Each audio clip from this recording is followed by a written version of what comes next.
Good morning সবাইকে। এখন বাজে 6:30 আর আমি বলেছিলাম আমরা ঘুরতে যাব।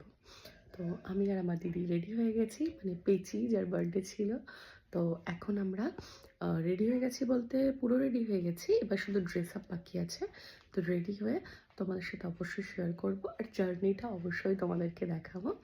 আমরা যাচ্ছি এখন, আমি আমার পিসি শাশুড়ির বাড়িতে, দেন ওখান থেকে যাব এক দিদির বাড়িতে। দিদি মিন্স আমার এক ননদের বাড়িতে। সেখান থেকে আমি আর আমার দিদি দুজনে মিলে যাবো আমি আমার মাসি শাশুড়ির বাড়িতে। ওখানে আমার একটা ননদ আছে, ননদ তো নয়, আমার বন্ধু। তোমাদের সাথে পুরো ব্যাপারটাকে শেয়ার করব। আর হ্যাঁ, মিস্টার আইচ আমার সাথে যাচ্ছে না, কিন্তু আমার সাথে মিস আইচ যাচ্ছে, মানে আমার দিদি। আমি হচ্ছে মিসেস আইচ, মিস আইচ আর মিস্টার আইচকে বাড়িতে রেখে যাবো। ওকে, তো চলো টাটা।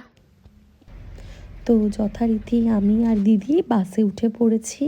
একের পর এক রাস্তা অতিক্রম করতে করতে আমরা লাস্টে পৌঁছে গেছি শেওড়াফুলির ঘাট, যেখান থেকে আমরা গঙ্গা পার হব। আর কি সুন্দর লাগছিল সকালটা, কারণ চারিদিকে কুয়াশা, হঠাৎ করে গঙ্গার ওপরে পড়েছে সূর্যি মামার আলো। তো আমরা হেঁটে হেঁটে গঙ্গা পার হচ্ছি। হেঁটে হেঁটে তো পার হব না, অবশ্যই আমরা লঞ্চে গিয়ে, ঠিক আছে। তো সেখানে আমরা লঞ্চে পুরো পরিবেশটা দেখছি গঙ্গার ওপরে, অসাধারণ লাগছিল। তো আমরা এখন লঞ্চে দিদির জন্য পাত্র খুঁজতে যাচ্ছি। আজকে আকাশ পাতাল সব ছানবিন করে ফেলবো, একটা ছেলে তো পেয়েই যাবো, তাই তো? পাবো তো অবশ্যই, সে আবার দৌড়ে না পালিয়ে যায়। আমার মনে হচ্ছে ওই বেশি আছে। ওই ব্যক্তি মনে হচ্ছে আগে থেকেই ভয়তে সুইসাইড করে ফেলেছে, তুমি যদি গলায় ঝুলে পড়ো তার জন্য। জার্নি করেই যাচ্ছি আমরা দুজন। এখন আবার একটা ট্রেন ধরবো, ট্রেন ধরে কতক্ষণে পৌঁছাবো জানি না, অবস্থা টাইট হয়ে গেছে। জার্নি করতে পারি না, কিন্তু ঘুরবো বাই ওঠে গেল। অবশেষে আমরা পৌঁছে গিয়েছি পিসিমণির বাড়িতে। তিনি ওয়েট করছেন।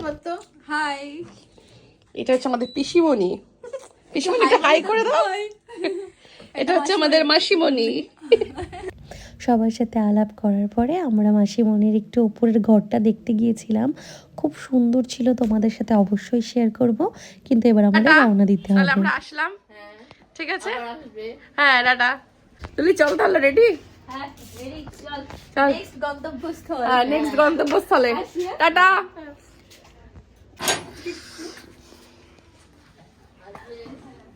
আমরা রিফিউজির দল আবার বেরিয়ে পড়েছি কোনো একটা নতুন ঠিকানা খুঁজতে।